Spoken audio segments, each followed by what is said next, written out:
I lost control of my Air 3 at one time when I was out filming under extreme weather conditions. How I recovered the drone, I will cover in this video, as well as a few tricks that might prevent you from ending up in the same situation. Most of the time when you watch my videos, you see the final content basically that is the result of a lot of editing and stuff like that.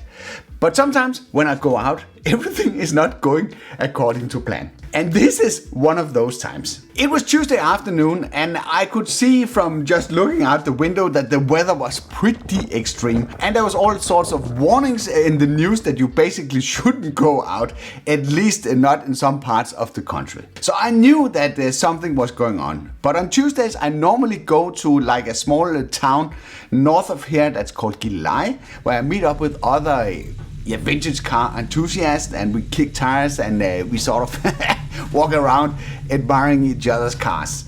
But I thought it's strong weather and I have a drone that is a pretty hardcore, the Air 3, so why not go to this location to do like a nice high extreme wind test. This is in the beginning of August. And it is so windy. It's actually like a hurricane that's going on here. So last time when I went out to test the Air 3, it was also pretty windy. We had wind gusts up to 60 kilometers an hour, but this, right now, it's it's super crazy. Of course, I would put in some precautions that would make sure that I would not lose the drone, like not flying out with the tailwind, having difficulties coming back and all that stuff. And I don't know what's going on. So there's like warnings out and everything, so it's probably not a good time to fly. It's 74 kilometers an hour wind gusts if you're flying around 20 meters height.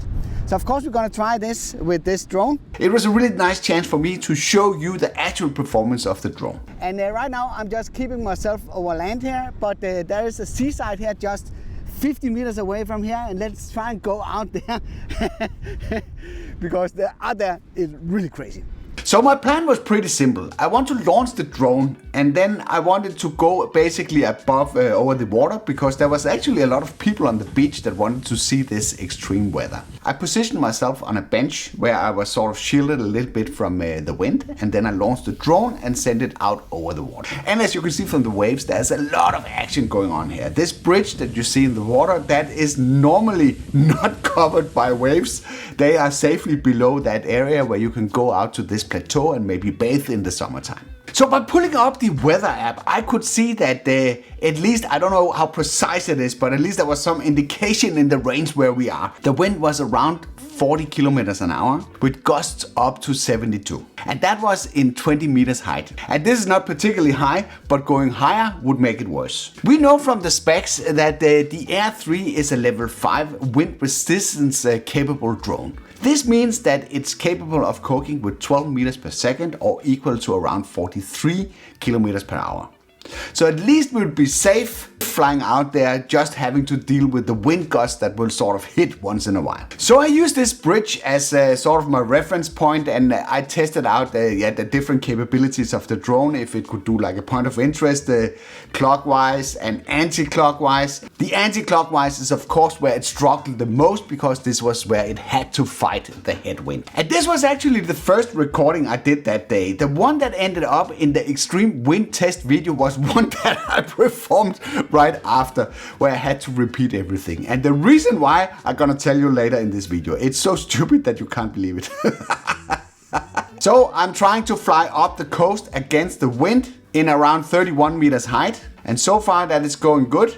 I'm switching into sport mode because I need the extra power. There's no reason to worry about obstacles that you lose switching it into sport mode when you're hovering over open water. So all of that is going super nice and is pretty predictable what's going on. I can see from the ground that the drone is being tossed around like really crazy. But looking at the footage that I see on the live feed on the remote, it actually looks pretty stable. I'm actually surprised that the camera is not being knocked out of position. And of course, I constantly get the strong wind warnings, which is kind of fair in this scenario. So I decide to turn back. Of course, it's easy on the way back. That's basically, tailwind. So of course, that's easy. And you can just see I'm sitting there on the lawn down there, waving to the drone.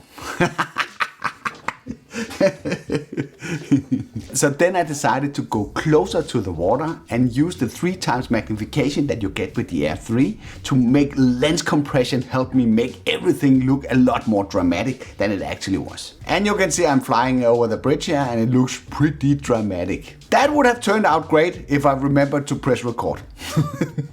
Again, I turn the drone and I head back with the tailwind that is blowing sort of parallel to the shoreline. And I'm talking a little bit about the houses and everything is super nice. I would love to have one of these houses so close to the sea. That would be really great. But then you need to do something else than YouTube, I gotta tell you. You should be able to afford that. It's a really nice place. I go here every Tuesday because there's like an old car meetup. Let's try and go up as high as we can. Maybe we can see if there are some cars there. There. So they're normally parked there by the sort of the green container.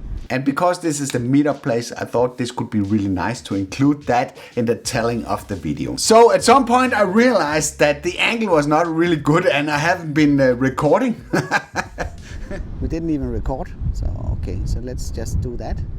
So I thought I would capture some footage from this place. So I increased the altitude. I went up to the maximum altitude of 120 meters. And then of course I'd switched it into the wide angle so you got an overview of the whole harbor area. It's always nice to have a wide angle shot to sort of establish where you are in the landscape. And then switched it into 3 times magnification just to get a close-up. On top of the 3 times optical magnification, I put 3 times digital magnification for a total of 9 to get a really close-up of the place. And you can see despite the weather is bad, there's still some activity going on the harbor, but no vintage cars.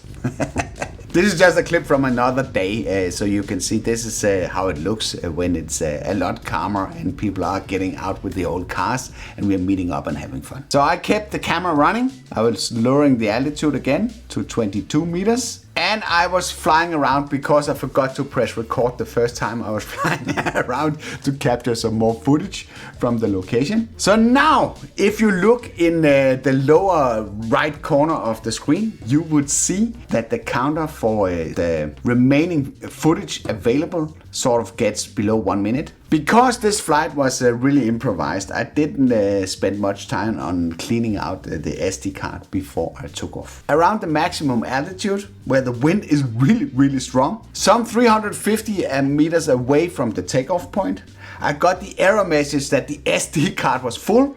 And those of you that have tried to record on this, you would know that you can't record much there.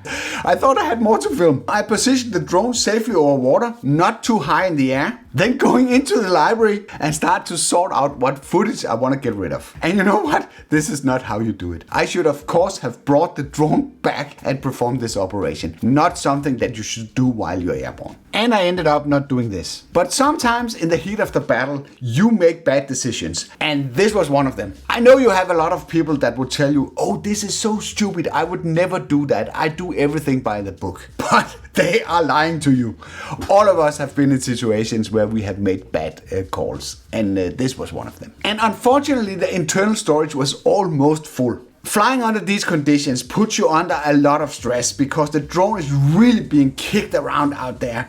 So I thought I just needed to get the last things done so I could do that on the internal storage. So I decided to go in and format that part. It has switched to internal storage and I can format that one.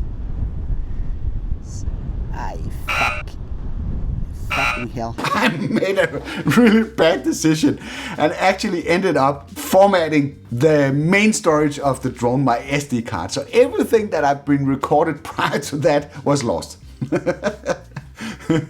So that was kind of a bummer. So another thing that happened while I was busy and occupied by seeing if I could clean out some storage space for my remaining recordings was that the drone was actually drifting backwards. Because what happens if you are positioning your drone in a hover position, it has a certain power. It can withstand up to level 5, the 12.5, the 12 meters per second. But if the wind that is hitting the drone is at a higher wind velocity, the drone will move. It will basically move, yeah. So I was pretty surprised when I turned the drone to actually see that I was, over the harbor area. And there was no harm done there because I was still over open water. Of course, I decided to break off the mission right now and go back to my takeoff point just to make sure that I could rethink my strategy and maybe do another video. But when I was trying to fly back, the wind has picked up so much that I could basically not move the drone. It was not going anywhere. It was not going anywhere against the wind back to my home position. So I actually ended up go low because the wind is not as strong when you go to a lower altitude. Basically what I did. So you can see here, I'm going lower. But now we're starting to get into problems because this drone is slightly heavier than the 250 gram drones that I normally fly. So you are not allowed to fly over people. So I had to be careful when I was going back here that I was navigating around the people that was walking there. And then I was flying over the grass area in a relatively low altitude back to the home point. And landed safely on the grass area next to the table. No hand catching under such windy conditions. So what's the moral of this story? I could easily sit here and tell you that you should not go out and fly under these extreme windy conditions. But I also know that some of you would do that anyway. Like I'm ignoring the warnings, you're probably doing that as well. When you are doing this, the Air 3 is capable of handling a lot of wind, a lot more than the level 5. But you might end up in situations where it does not have enough power to propel itself forward. So you need to take that into account when you're flying around. And also make sure that you plan with the wind direction, because if you're flying with the tailwind, there's absolutely no problems. It's when you're flying against the wind that you will have an issue. And also don't mess too much around with the drone when it's hanging out there. At least keep it inside so you know what it's doing, and make sure that you clean out your storage space so you don't need to deal with stuff like that when you're airborne. In case you run into problems, go low, go low, go low. If you're flying maybe in 5-10 meters, if the wind is so strong at that level